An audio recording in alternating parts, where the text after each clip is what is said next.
Happy to have you aboard here for the Really Big Barbecue Show. Boing. We cook because we have to, and we grill because we want to. Hit me! Fine, how's long? You have a great show. I'm a big fan. Boing. So what seems to be the problem here? This man looks like he's dead, and he's in the crackle. Sean Bono! It's all about the Sean Bono, dude! Succulent fish. What?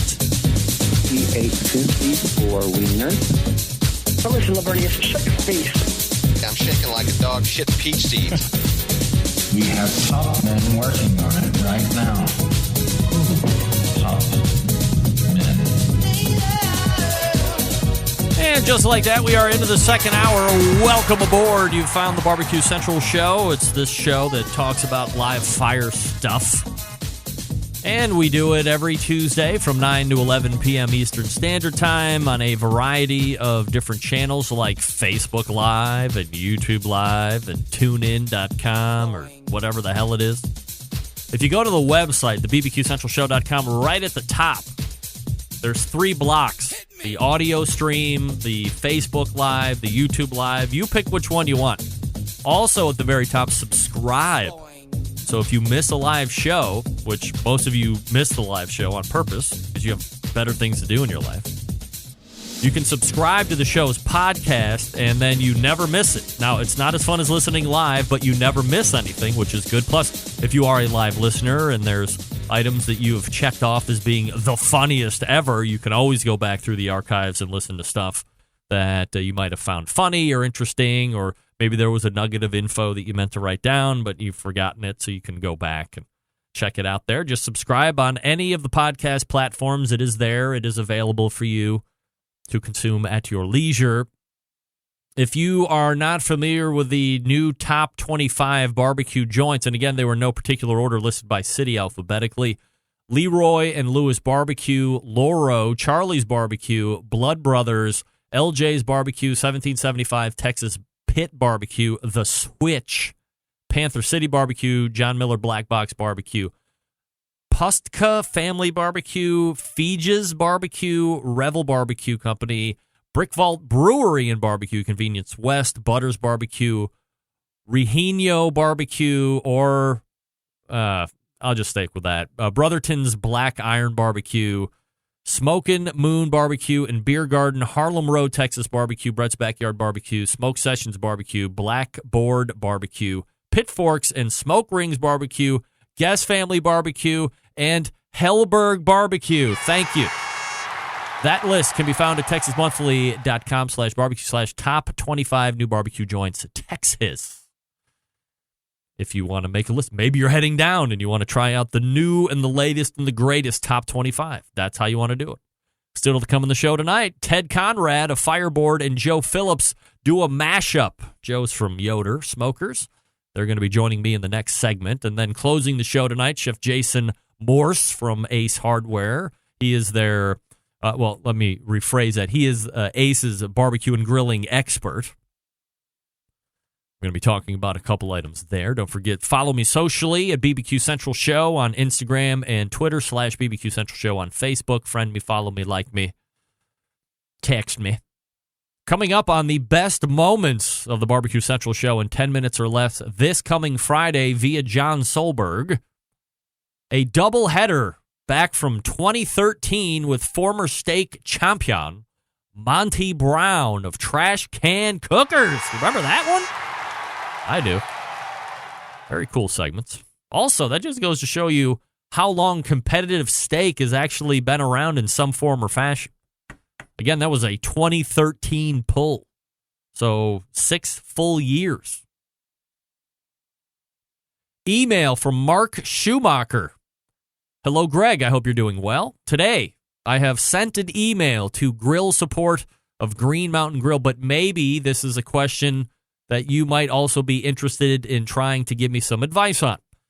It is about reducing smoke while firing up my Daniel Boone. The grill creates a lot of white smoke until it reaches the temperature of 90 degrees Celsius. What the hell is that? Get that big stuff out of here. 90 degrees Celsius? Is Kinger still in the chat? He lives in Canada. That's a different country. What's 90 degrees Celsius in human temperature? Somebody tell me that.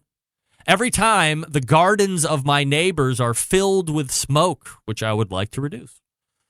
Don't misunderstand. Everything is okay once the grill has reached temp, but at the beginning, it's a bit too much.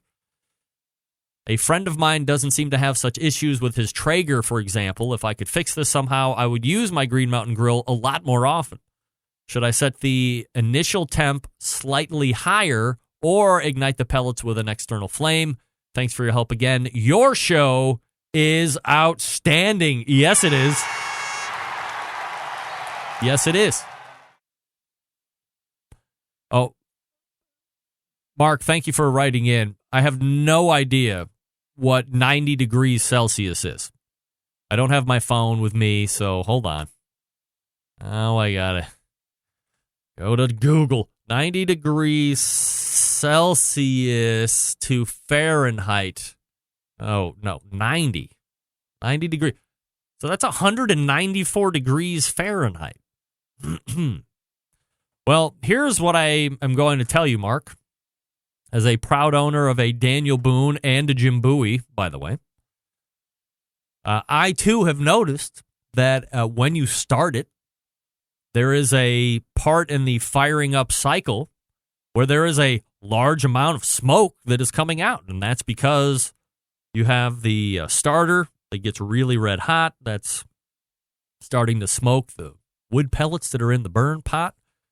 And at some point, there's a magic thing that happens. And the fan swirls around, the flame is born, and that's probably where the smoke clears out. That has to happen way before 194 degrees Fahrenheit or 98 or 90 degrees Celsius or whatever you said. That has to be that has to happen way before that. If it's not happening before that, then I would say that something is probably wrong. And I don't have any other option at setting my temperature. There's a startup cycle, Mark. So whether you set it at 200 degrees, I'm going to use Fahrenheit because I'm American. Whether you set it at 250 degrees or 275 degrees or 500 degrees, that's separate from the starting cycle of the lighting cycle of the grill. And that's the same for any. I have a Traeger Timberline 850.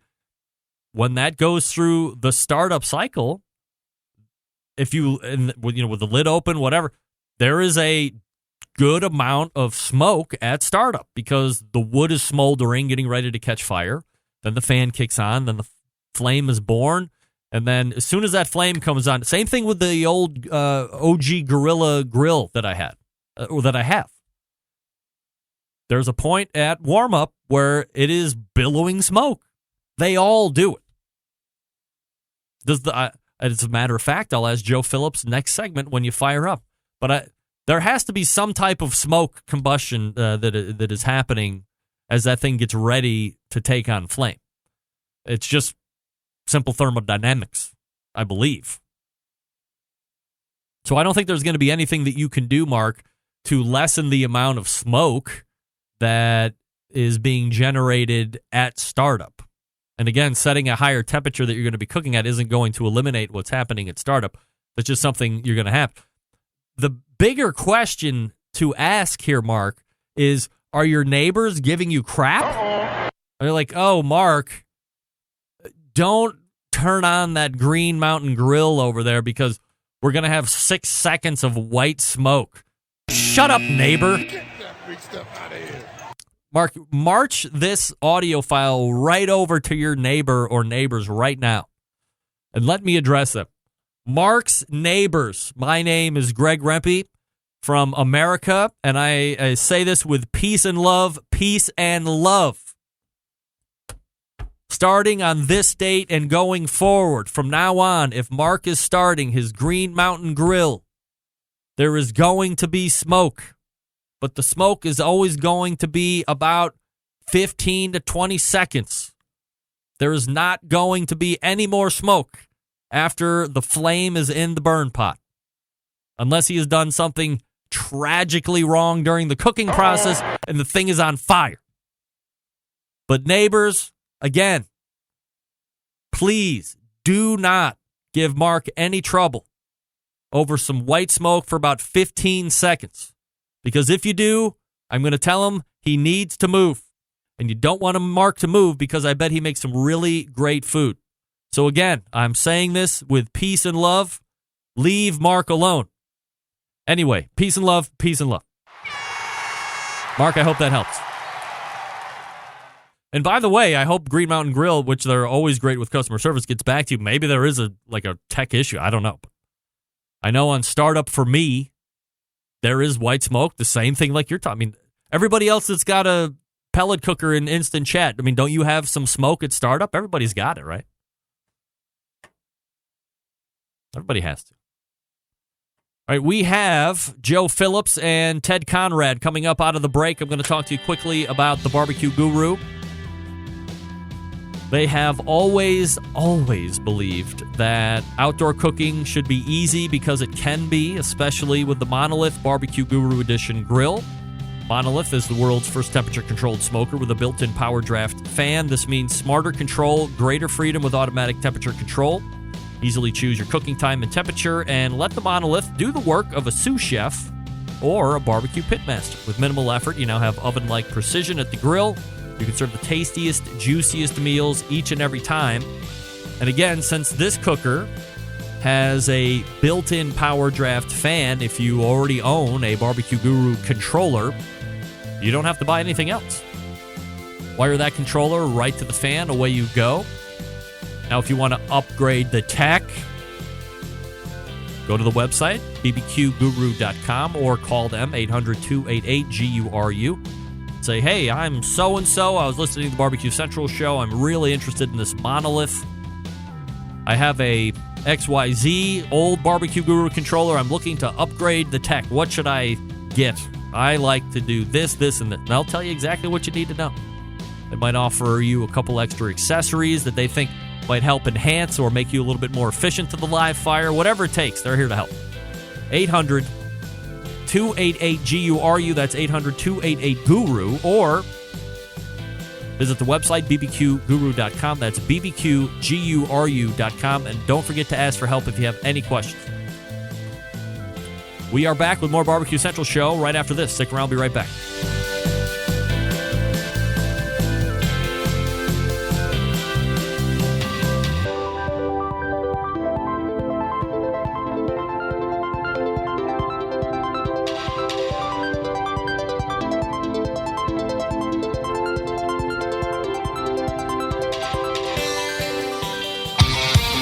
The only show giving you a monthly visit from a doctor of barbecue. A man actually named Meathead. The author of a barbecue Bible. Bloggers, reviewers, competitors, and manufacturers by the dozens. It's the Barbecue Central Show. Once again, here's your host, Greg Rempe. And this portion of the show being brought to you by Fireboard. Monitor up to 6 different temperatures simultaneously. Connect to Wi-Fi for cloud-based monitoring, or connect via Bluetooth. If you have Alexa or the Google Assistant in your home, you're in luck because Fireboard is fully integrated with both. Find out more by visiting fireboard.com or call 816-945-2232. That's 816-945-2232, or visit fireboard.com. All right, joining me now, let's call it a mashup interview of sorts. A longtime show sponsor, Ted Conrad of Fireboard, aptly enough for the read that brought us in from the break, and a first-time guest to the show, a co-owner, founder of Yoder Pits. It's Joe Phillips and Ted Conrad. Gentlemen, appreciate you making time here for the show and doing this mix-up or mash-up interview here. I see Joe there to the left and Ted to the right. Joe, this is your first time in the show, so let's start with you first. Get a quick little background about you and your live fire stuff, and when Yoder became a thing for you. Sure. So I'm Joe Phillips, Vice President of Yoder Smokers. Yoder Smokers was founded in 2007. We started building line offset wood pits. Introduced the pellet grill in 2010. designed a control system, built several models, and, worked on it through the years up until 2016, till we got to a pretty happy spot with the product. Product was doing a real good job. Marketplace was accepting it well. Competition cooks were winning on it. Chefs wanted to cook on it. So we really focused on the flavor side of things and brought something a little different to the market in terms of construction and how it worked. And that's kind of who we are. Were you somebody that had always grown up around live fire? Like, was barbecue a part of your upbringing and so forth? Yeah, it was. I mean, we cooked a lot. In my past life, I built some other cookers. We started Yoder is kind of a fun thing, building some pits for family and friends. And one thing led to another kind of thing. Don Carey, our founder, opened All Things Barbecue in 2009 to sell him and a couple of family members to sell off Yoder products and some other barbecue products. And he got searching for a pellet grill in the marketplace, and we become a dealer of a manufacturer and just weren't happy with the results. And we got talking about building a pellet grill, and a few months worth of conversation resulted in a pellet grill being built on our floor, and couldn't find a control system in the industry we were happy with. So we designed one. We started with a microprocessor. We were really focused on, our drive systems and our fire management's pretty unique. And really focused on the end result, a flavor profile that we were looking for. And, that was a really long quest. The early pits weren't great, but, we made upgrades available to the public, all the way through the very end. Our YS640, there's 26 versions of that software. We released about 7 of them to the public, always free, up until the place we got pretty happy with where we were. You fast forward into 2016, and it kind of leads us into the conversation we'll have about Fireboard a little bit. We had, from a control system standpoint, we had taken the product as far as we could take it. We were out of bandwidth. We wanted to add some features, obviously Wi-Fi, Bluetooth, and a few things because the industry was at that place. So that was kind of the next dot on the map.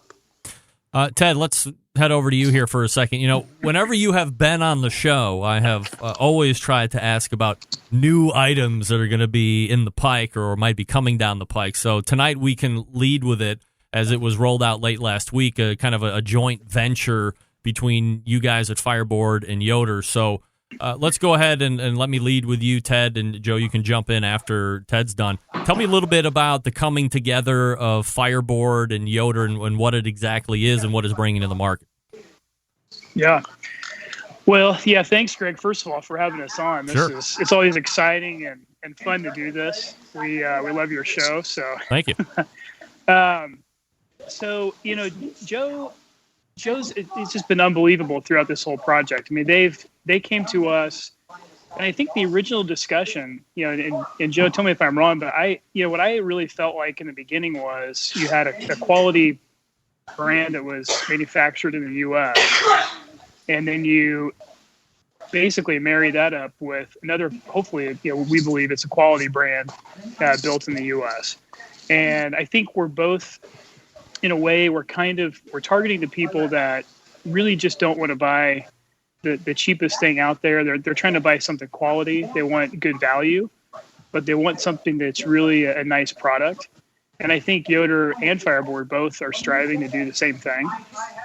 And so really with that release last week, it's obviously it's a new controller, and it adds the Fireboard technology, if you will. And we've been, gosh, Greg, we've been working on this for, several years now. We're still a relatively new company. But we've had a ton of support from the community. People, seem to like what we've created. It's been a lot of fun doing it.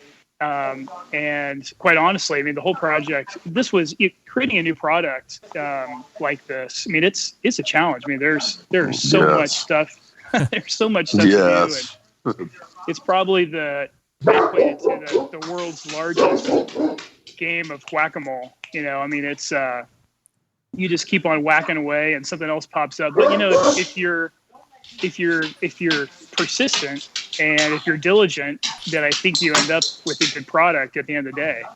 So I think it's a pretty compelling offering what they have now. It's like I mentioned, all the Fireboard stack, essentially the technology that we have, and then adding a whole lot more. There's some really cool features in terms of drive programs. People being able to really control via the app and do all the things they would expect to do.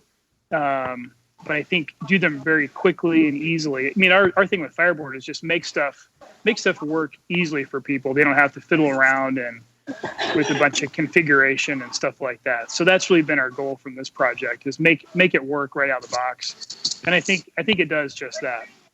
Yeah. And to kind of add a little bit to, what Ted had to say there, we really wanted to marry our product with the best technology on the market. And, Ted and his group has done such a great job with that, we added a set of technology and UI that'll be industry leading. We're really excited about the relationship. A lot of cool features, both in the pit and app. And, one of the critical things for everybody involved in the venture is it created a platform to grow on. We were a bit out of bandwidth in our old design. It was a good design. We sold a lot of pits and won a lot of awards and done a lot of great things, but we couldn't go any further. So this gives us a great launching pad. It's a great product in the release, but really builds a future in the possibility of growth and things we can do moving forward. So it's really exciting. Joe, from a customer standpoint, were you getting feedback or requests from your customer base saying, hey, we love the product, we love everything it's doing, but we would like some more tech or more interactivity or ability to control?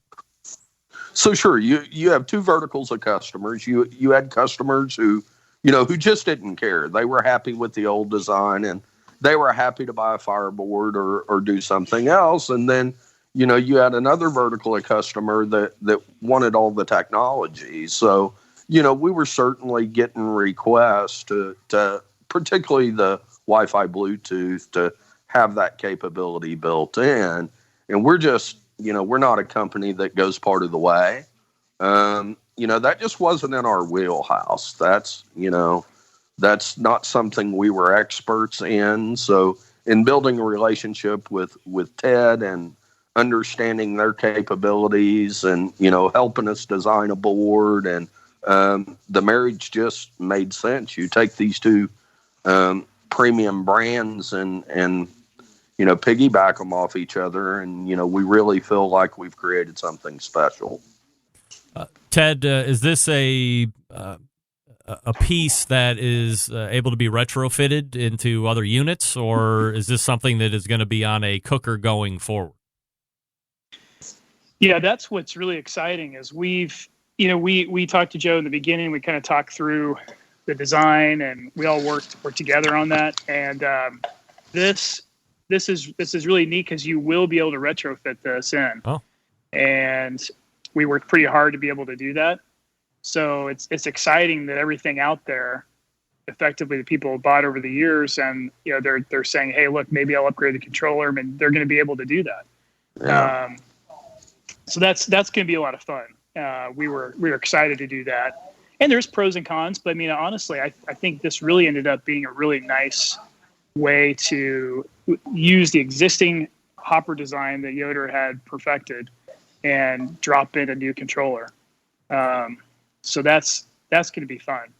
I mean, obviously, Ted, it's exciting for Fireboard to be associated with a cooker that, for the folks that own it and for the brand and the reputation that it has developed here over the last handful of years. I mean, it's certainly one of the top pellet cookers out there in the industry today. For you guys to be attached to that in some way, how does that help Fireboard continue to grow within the live fire industry?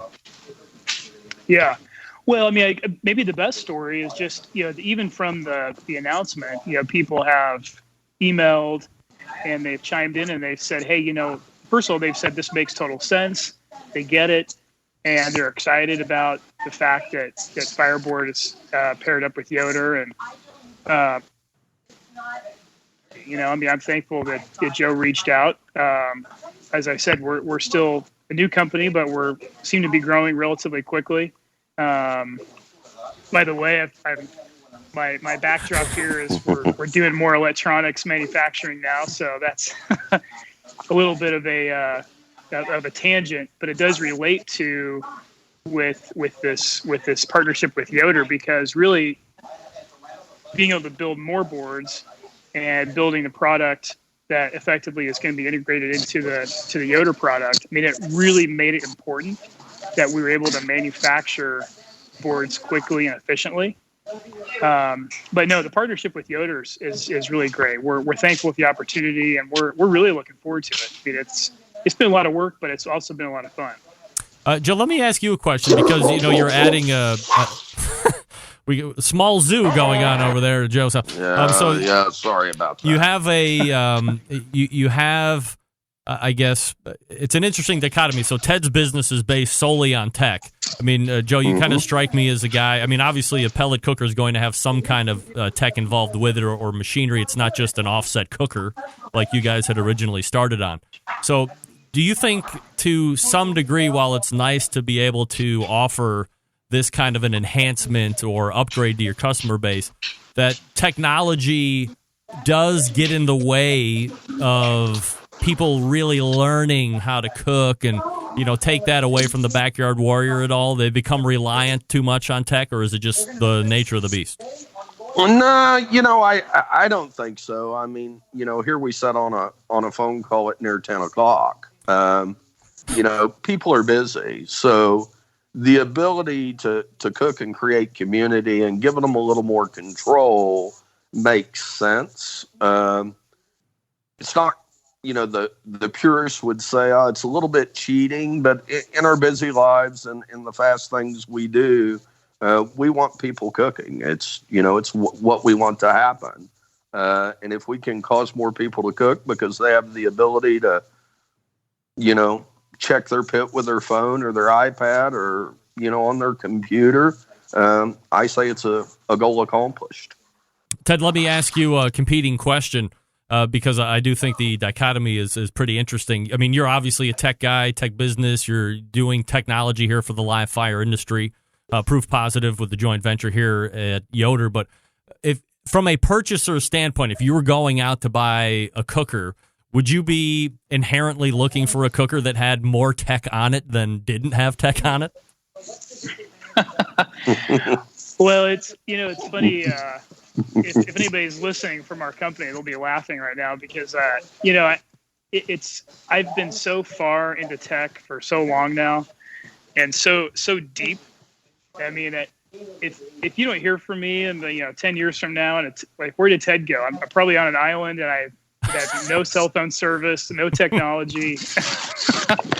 I've done away with all buttons, but no, I love technology, but I think, for me, the passion has always been building smart devices, and I love hardware. I've been doing software, but I guess I'm always intrigued with hardware, and it feels like the marriage of well-designed hardware with well-thought-out software yields really good results. I mean, you've seen that play out with Apple. They've been able to build just an amazing company with doing that. Mm-hmm. And so I hope in a small way, at least, we're able to kind of do some of the same things. And with the low and slow cooking, it makes total sense. As Joe said, people are busy. I've got 3 young kids. We're out on the weekends. We go to baseball games. I go to Home Depot. I go to run errands, and I want to check real quick to see what's going on. And I think everybody else does too, right? I mean, everybody's zipping around town. They want to be able to see what's happening. And, the pellet smoker is the perfect application for that, because it's able to control that fire so cleanly and so precisely. Then if you marry that with being able to do that on the phone, I mean, it just makes total sense.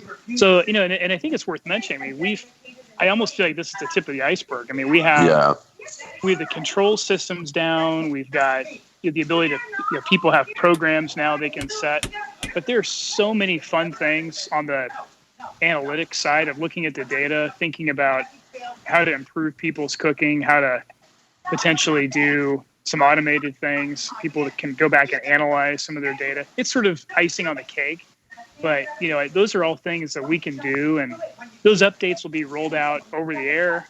The apps will be updated automatically. So there's so many cool things we can do down the road with technology. Ted Conrad joining me here on the show. What did I do? I think I did something with Joe's. Joe, you still there? Oh, he's there, but something happened. Uh-oh. Oh, dear. Can you hear me okay? Go. There you go. All right. Sorry about that. Ted Conrad from Fireboard, fireboard.com, and Joe Phillips joining me here from Yoder Smokers. That's yodersmokers.com. This is, Joe, this is something that's just being rolled out from here forward, or is it going on a specific new cooker, and then the controller is also going to be released out for retrofit? So, we, along with the board upgrade, we made several other upgrades to our existing product line. So we call it the S series. The S series goes in full production a week from now. And, taking pre-orders, orders and responses have been great. So this will be the new Yoder pellet line moving forward. All right. So if you're interested, go ahead, hit the website. If you're interested in the Fireboard products, I have a Fireboard and I absolutely love it. So I'm sure you will too. Plus, especially if you love multiple inputs, I mean, that is the mother of them all, is the Fireboard, no doubt about it. It is Ted Conrad and Joe Phillips joining us here. Guys, really appreciate you mixing in here and giving us a look from both ends, and continued success to you both. Yep, thanks for having us. Thank you, Greg. Appreciate it. You got it. There they are. Ted Conrad and Joe Phillips from Yoder Smoker and Fireboard. Fireboard, longtime sponsor of the show.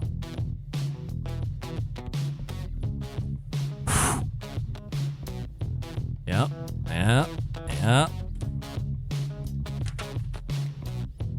Jason Morse coming up out of the break.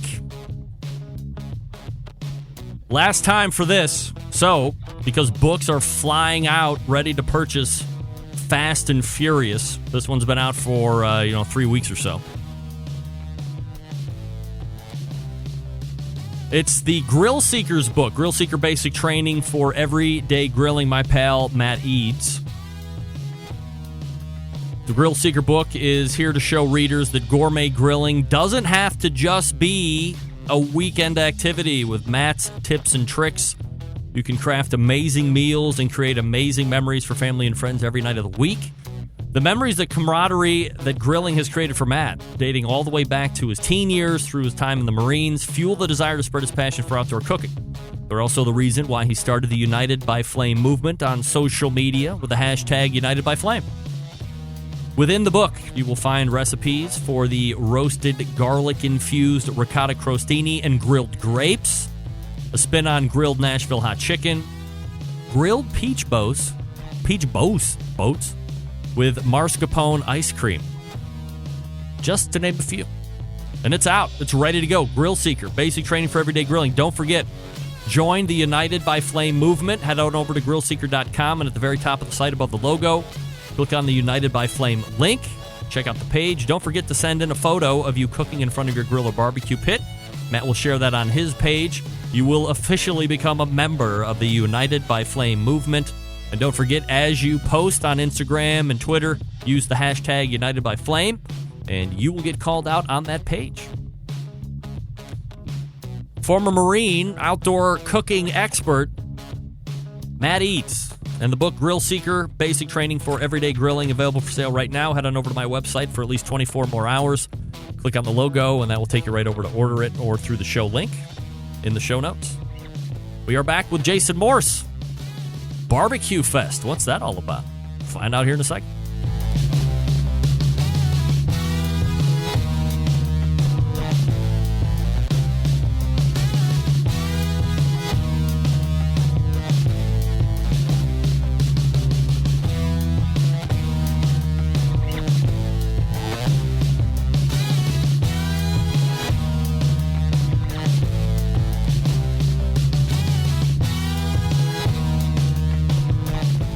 Continuing to produce incredibly mediocre content in an exceptionally professional way. You're listening and watching the Barbecue Central Show.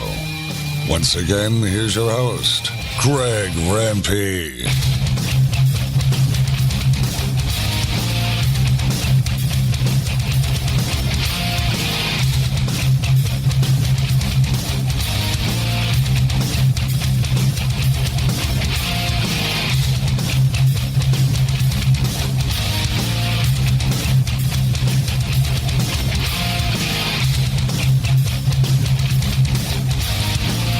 All right, welcome back. This portion of the show being brought to you by Smithfield.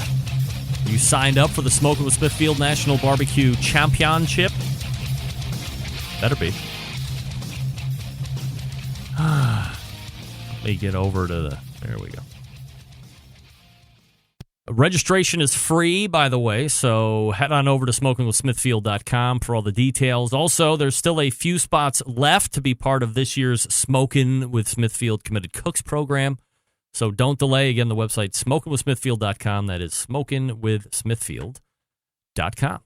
All right, Ace Hardware has really gotten into the backyard and grilling sector here over the last few years. If you go to your local Ace, you can certainly see that from specialty products. You've only been able to get online before to replacement parts for some of the best brands in the industry. They have a great selection, all leading up to their biggest cooking and demo weekend of the year. Barbecue Fest is happening this weekend at over 3,300 Ace locations nationwide. So let's hit the Fogo Charcoal hotline and welcome in first-time guest, the barbecue and grilling expert for the Ace Hardware, Chef Jason Morse. Jason, how are you, buddy? I'm good. How are you today? I'm absolutely fabulous, Jason. Appreciate you making time here for the show this evening. So quickly, let's address this, and that is the chef thing. That was a hot button term on the show for a while, and because there were a lot of barbecue folks who started using that specific identifier to describe themselves. Also, there were other folks who would just like sling the term chef around willy-nilly. In your opinion, what is the correct way to use the term chef? Well, I'm a professional chef. I'm a certified executive chef. I work hard to have this title, and I think if you've ran a professional kitchen or if you've been professionally trained, you can call yourself a chef.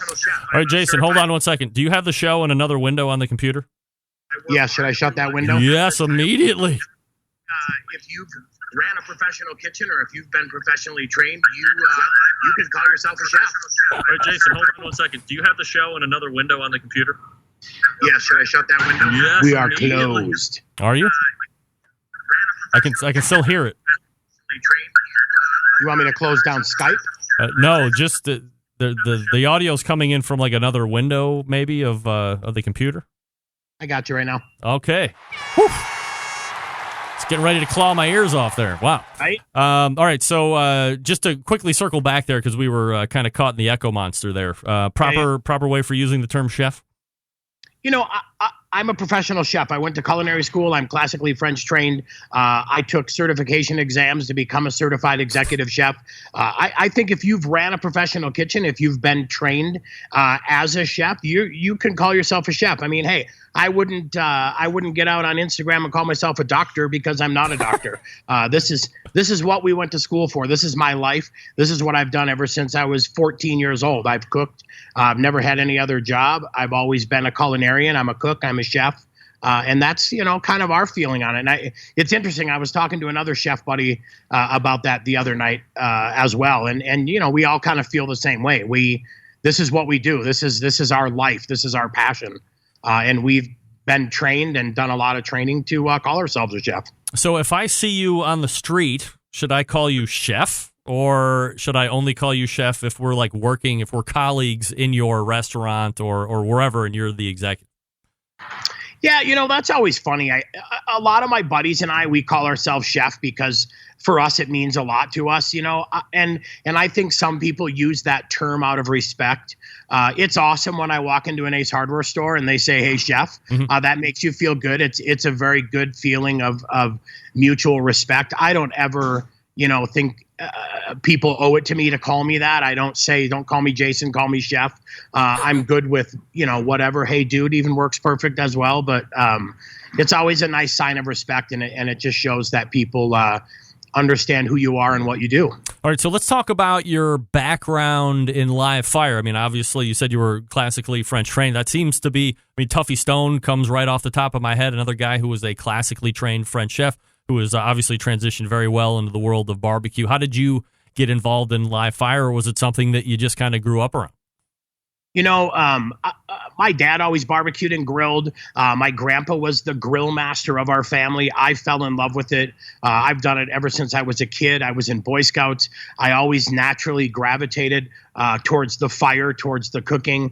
And then it was cool because moving into culinary school and getting into some hotels and country clubs and restaurants that I ran, the last club that I ran, we had a ginormous barbecue and grilling contingent. And that was great because it allowed everybody just enjoys life a little bit better when there's barbecue, and it really afforded us an opportunity to connect with our members, to let my team show off what they knew, whether we were doing a Kansas City style or Memphis style or Carolina style or Colorado style barbecue.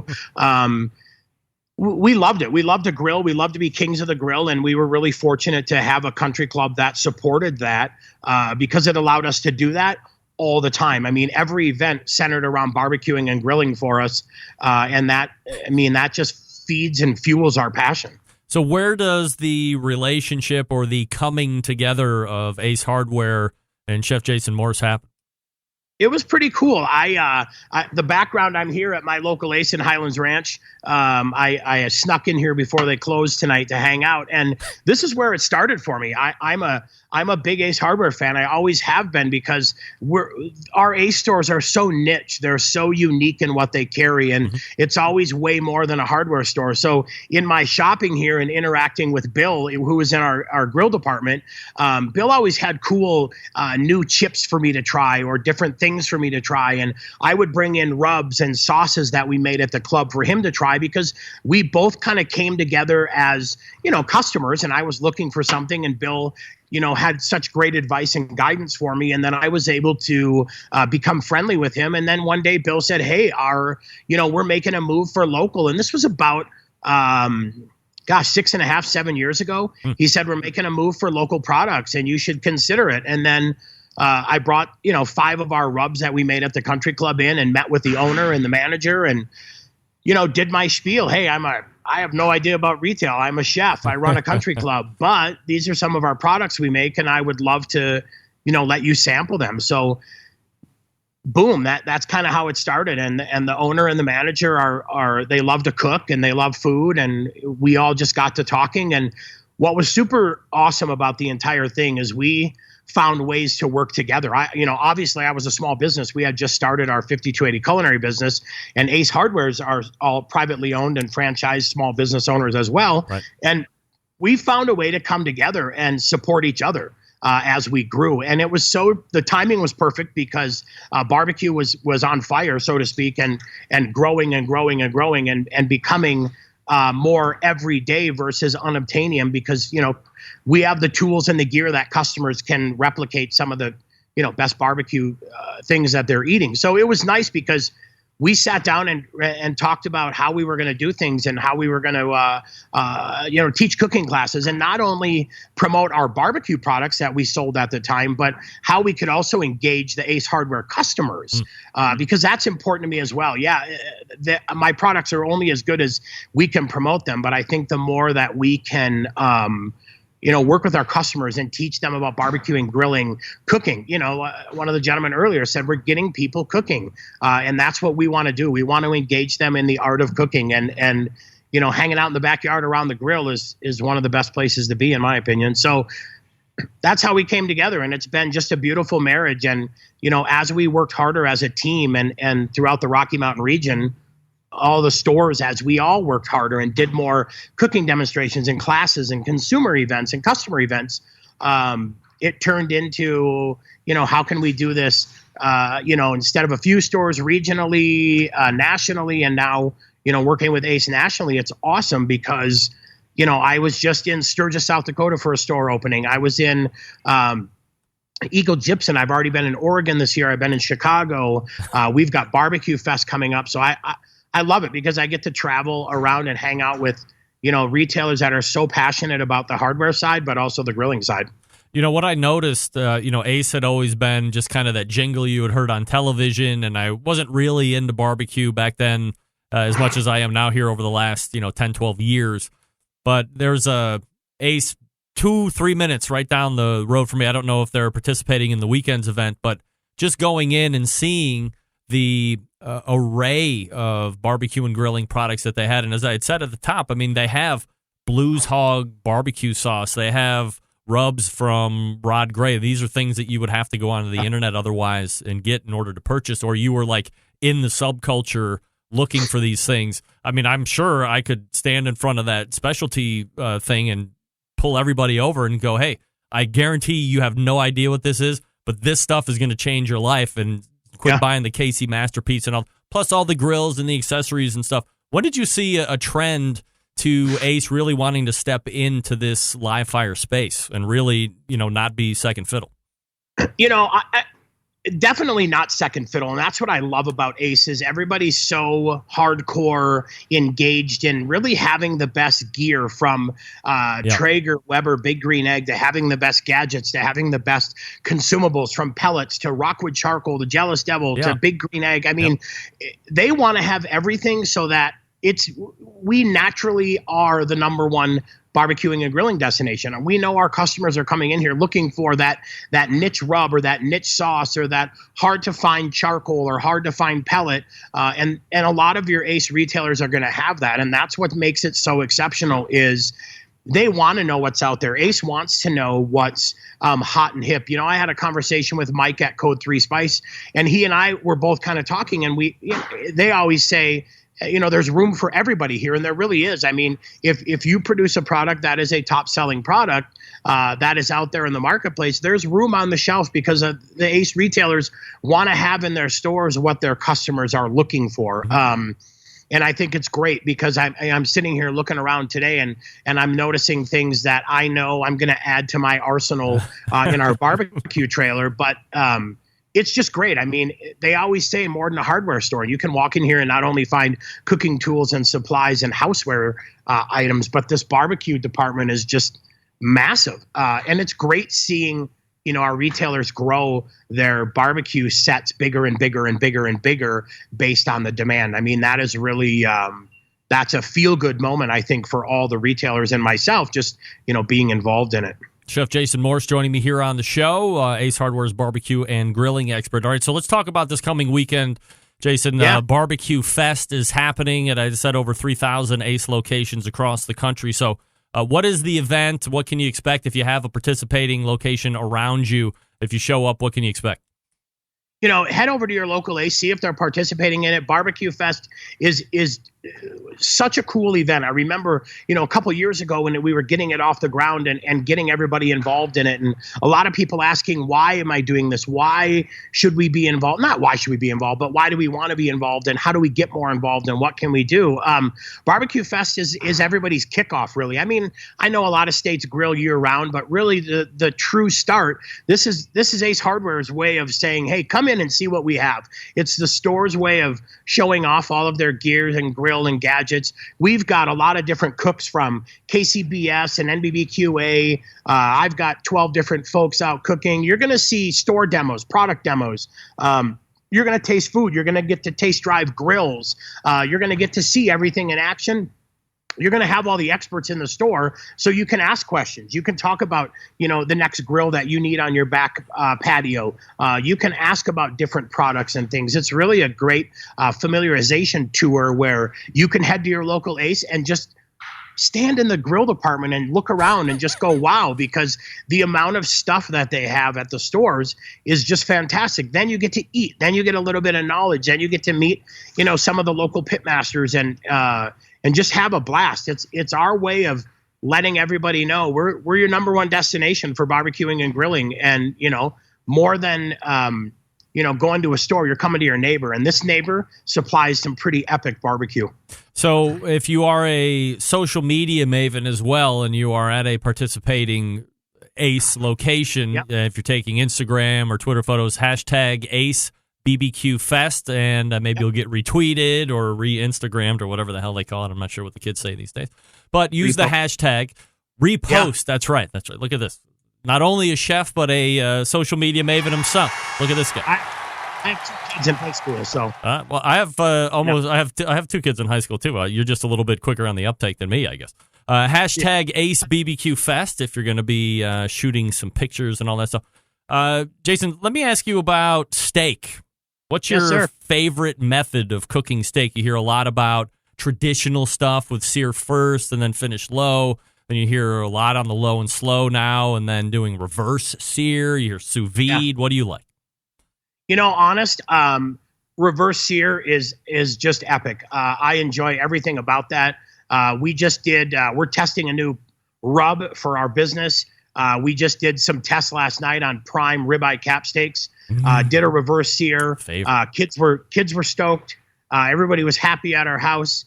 And I had a little bit of leftover for breakfast this morning. That was delicious. But I really enjoy the reverse sear, and I like the progression of teaching that to our customers as well. It's been fun. We do a lot of barbecue classes, and we teach that reverse sear because it's so highly in demand. And I think the beauty of it is really being able to enjoy that entire piece of meat at the degree of doneness you wanted. So if you wanted it medium, now literally from the window to the wall, you have a steak that's 100% medium, but we're able to impart some smoke flavor in it. We're able to sear it hot and fast on the backside, so you get a beautiful crust on it. And really, it's the best of both worlds, all worlds, from the beef side to the smoke to the crust, because they get everything in that piece of meat. And I found you can do it. We're doing it on tri-tips. We're doing it on New York strips. We're doing it on ribeyes, on cap steaks. We're doing reverse sear on pork as well. And just having a blast with it. It's just fun.